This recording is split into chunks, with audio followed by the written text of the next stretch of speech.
লাগতে পারে সেটা খুব সহজভাবে বলি। আবারও বলছি যে এটা কিন্তু খুব ক্রিটিক্যাল একটা কেস। এই ধরনের রোগীর আসলে এলোপ্যাথিতে এমন কোনো ট্রিটমেন্ট নেই। হোমিওপ্যাথিতে যেহেতু লক্ষণ ভিত্তিক চিকিৎসা করে থাকে, পৃথিবীতে সব রোগেরই ওষুধ আছে এবং এটারও ওষুধ আছে হোমিওপ্যাথিতে। তো হোমিওপ্যাথিক ওষুধ কিন্তু আসলে স্পেসিফিক করে কোনো রোগের জন্য নির্দিষ্ট করে বলা কঠিন। লক্ষণ ভিত্তিক বা আপনার এই রোগের পিছনে যে কারণ এবং আপনার যে লক্ষণ, এই বিষয়গুলো কম্বিনেশন করে যে কোনো ওষুধেই আপনি আরোগ্য হতে পারেন।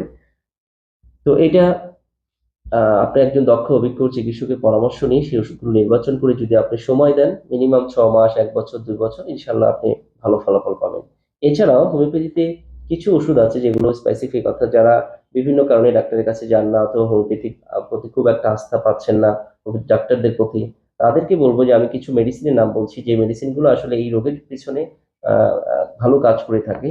তো সেই মেডিসিনগুলো কিন্তু আপনারা নিজেরাই বাসায় বসে